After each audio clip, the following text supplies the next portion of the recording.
Hi guys! Magandang hapon po sa inyong lahat. Ako po si June and welcome sa panibagong episode ng ating vlog. Si Tuta Soto, ipinagpapadasal na lang daw niya o pinagpapasadyos niya na lang kung sakaling magkaroon ng kudita sa Senado at siya ay mapalitan bilang Senate President. O, pinagpapasadyos na lang daw niya. Pero kung ako sa'yo, Tuta Soto, umalis ka na dyan. Mag-resign ka na bilang Senate President para mawala na rin si Ping Lacson alias Pinky sa Blue Ribbon Committee. Kasi hindi mawawala si Pinky hanggat nandyan ka. No? Bakit kaya nasabi ni Soto yan? Siguro nararamdaman niya, pucha, parang ayaw na sa akin ng mga senador. Majority ng senador parang ayaw na sa akin. O yan, hintayin natin yan at sana lang mangyari yan, mangyari yung regodon dyan sa Senado at mapalitan yung dalawa na yan. At si Claire Castro, pati Rappler, umaatake po kay BP Sara sa hindi daw marunong si BP Sara sa paggamit ng laptop. Wala na ba kayong maibintang na korupsyon kay BP Sara? Wala na kayong mapatunayan na si BP Sara ay kurakot? O kaya itong maliliit na issue, pinagtsatsagaan yung iba to kay BP Sara. Paninira lang po yan. Hindi po kailangan ng ng IT expert bilang presidente. Abogada yan eh. Mga abogada, mayroon pong mga sekretary yan. Yun yung nag-computer para sa kanila. Okay, unahin na po natin si Tuta Soto. Ito po yung kanyang pinagsasabi, Sunday, May 10, 2026. Tito Soto, ipinagpapasadyos na lang ang umanong planong kudita sa Senado. Naglilingkod ako ayon sa kagustuhan ng aking mga kapwa senador. Talaga? Naglilingkod ka ayon sa kagustuhan ng mga kapwa senador mo o kagustuhan ng mga mastermind at mga contractors? Di ba? Tagapagtanggol ka ng mga buhaya. Itinataguyod at sinusunod ko ang konstitusyon. Diyan naman tayo magsusuntukan. Kahit matanda ka. Hindi mo nga sinusunod ang Supreme Court, binabastos mo pa. Paano mo masasabing itinataguyod at sinusunod ko ang konstitusyon? Hindi ka nga gumagalang sa mga ruling ng Supreme Court. Bagkus binabastos mo ang Supreme Court. Kaya nga naidemanda ka na bilang contempt.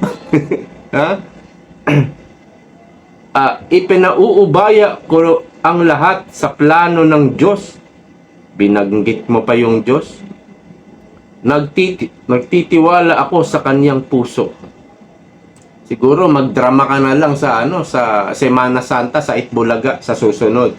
Pero ito pong gara na itsura, nakapikit pa si Soto yo.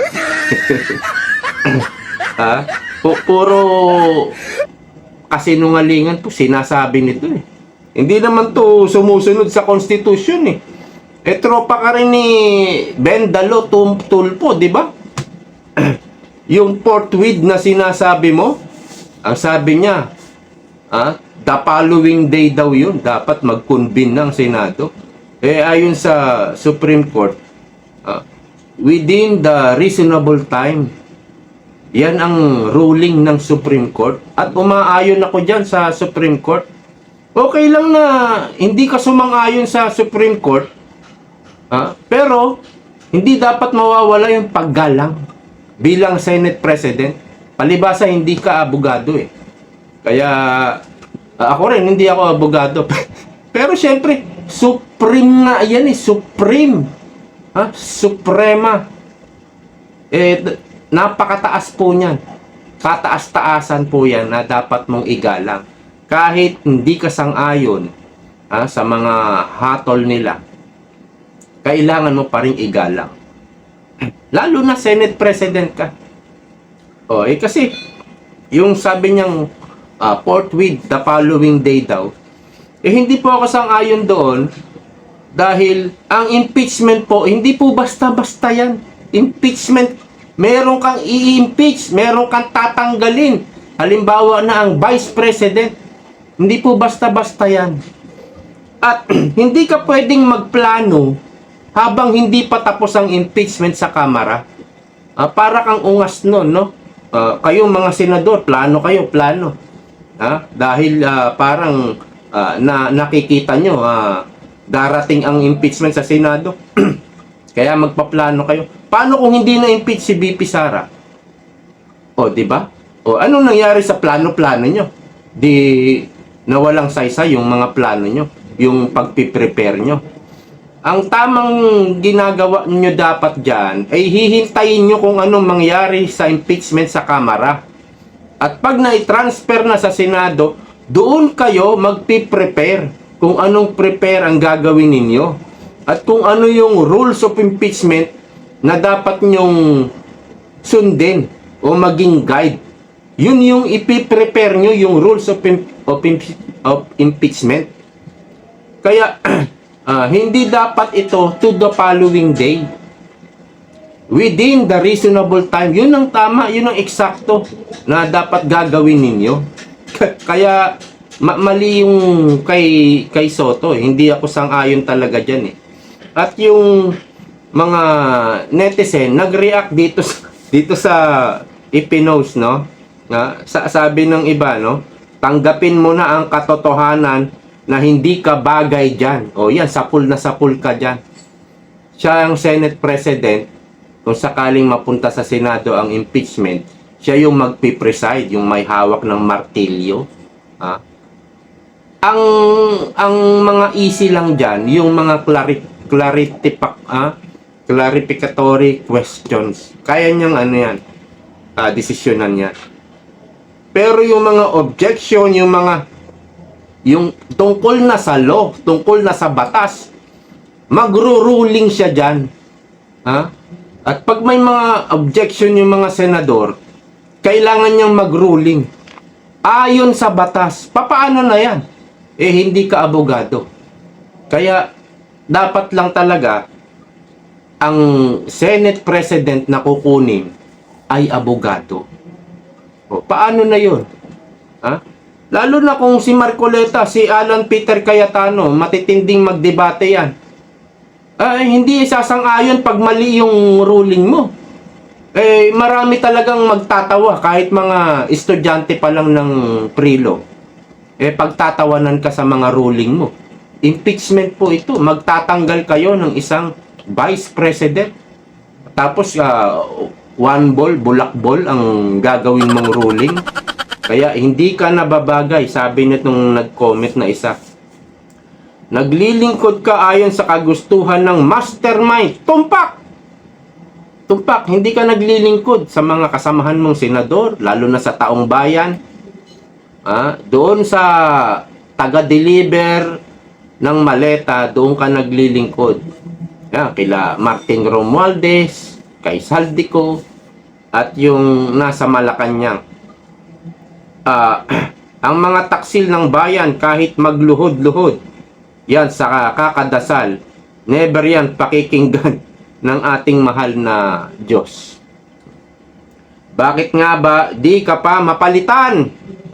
Mas marami magaling dyan sa Senado.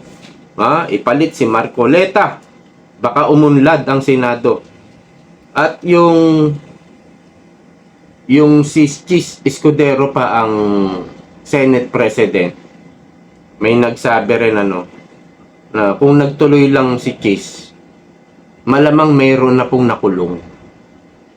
Wala nung pumalit si Soto sa Kasilakson, talagang pinagtanggol pinagtatakpan yung mga totoong magnanakaw. Buwisit ka, Soto, kung hindi nyo pinalitan. Ayan nga, si Senator Chis at si Marcoleta ang sa BRC. Totoong meron na nagpasko sa kulungan. Yan nga. Artista talaga. Baka dun pa magdrama sa Itbulaga ya.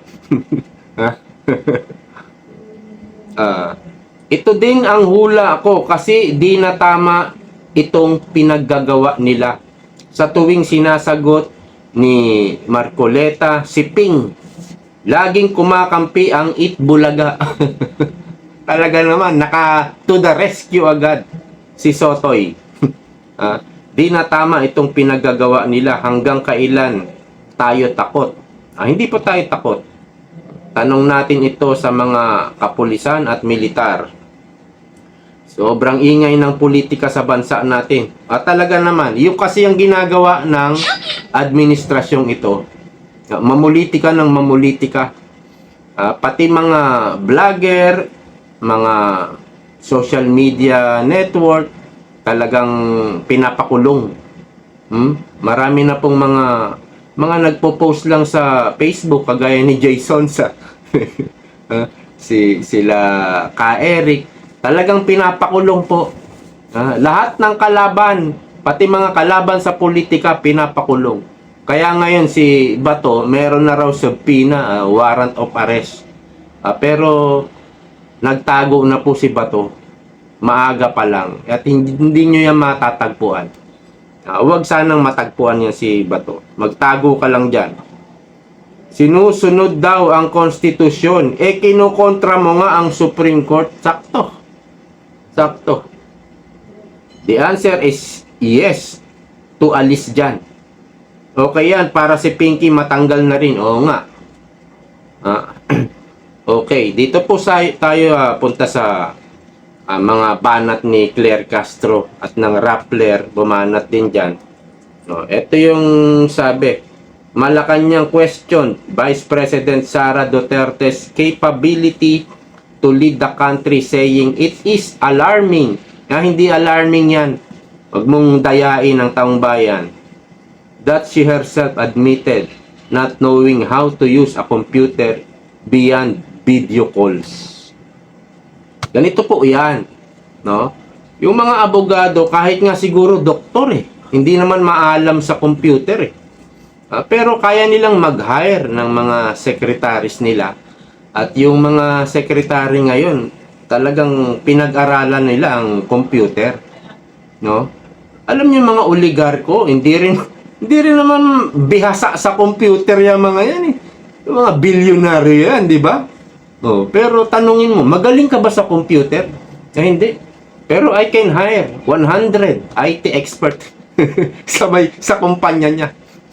Ganun yun Alam mo si Tatay Digong, isang pinaka magandang example. Sabi niya, putya, keypad lang nga yung yung cellphone niya bago siya magpresidente. Nung mayor pa lang, keypad lang QWERTY. Oo. Yun ang sabi niya, kwento niya, no? Kasi, tawag lang naman siya Tawag, saka receive ng call. Hindi naman siya nagte-text, puro tawag Kaya yung QWERTY okay na bago siya presidente, siguro naka-touch na yung kanyang cellphone. Isa pong magandang halimbawa yan na si Tatay Digong hindi marunong ng cellphone, hindi maalam sa cellphone. Pero naging isa siya sa parang the greatest president in our anong tawag nga generation today. Isa siya. Parang siya na yung pinaka-greatest na naging presidente in our generation. Isang magandang halimbawa yan. Kaya itong atake nila tungkol sa laptop, napakababaw po niyan. Hindi yan hadlang para maging presidente ka. Napakababaw ng... So, isip kayo ng iba habang papalapit ang election 2028. So, isip kayo. Lahat po yan ibabato nila kay BP Sara kahit sobrang liit na issue. Lahat po yan ibabato. Opo, maniwala kayo. Para lang may maibato. Pero pagdating sa accurate corruption, wala sila makikita. Actually, meron nga dito, no? yung kay Man Scarpio, i-share ko na rin sa inyo. Aabot sa 1 bilyong piso ang total bank transactions ng second gentleman na si Attorney Man Scarpio, asawa ni VP Sara. Ayon kasi sa AMLAC report na ipresenta sa Kamara, may mahigit 2 billion peso glitch sa recorded transactions nito. Ang detalye sa exclusive Agenda Weekend report ni Joash Maniban. Mula sa 2.3 billion pesos, 2.1 million pesos lang daw dapat ang total ng 13 transactions na pumasok sa accounts ni Second Gentleman Attorney Manasseh Scarpio. Ayun! Ayon yan, isa-isa sa Anti-Money Laundering Council o AMLAC documents na ipresenta sa House Justice Committee hearing noong Abril. Nakasaad sa AMLAC report na manager's check purchases ito mula sa isang kumpanya na debited daw papunta sa accounts ni Scarpio. Isinailalim ito sa covered transaction reports dahil sa laki ng perang involved sa transaction. Pero sa isang April 6 letter ng BPI, nirequest nito na i-delete ang natukoy na 13 covered transactions report. May nangyari raw kasing systems bug mula sa source application ayon sa BPI na nagresulta umano ng inaccurate amounts sa naitalang transaction records. Base raw sa kanilang verification, imbis na 2.3 billion pesos, 2.1 million pesos lang ang tunay na halaga ng nangyaring mga transaction. Kita nyo? Ang laki ng diferensya. 2.3 billion. Inireport, sinabi sa impeachment hearing na ibalita ng lahat na halos ng mga media sa buong Pilipinas. 2.3 billion ang total transaction ni Man Scarpio sa loob lang ng 2024 up to 2025.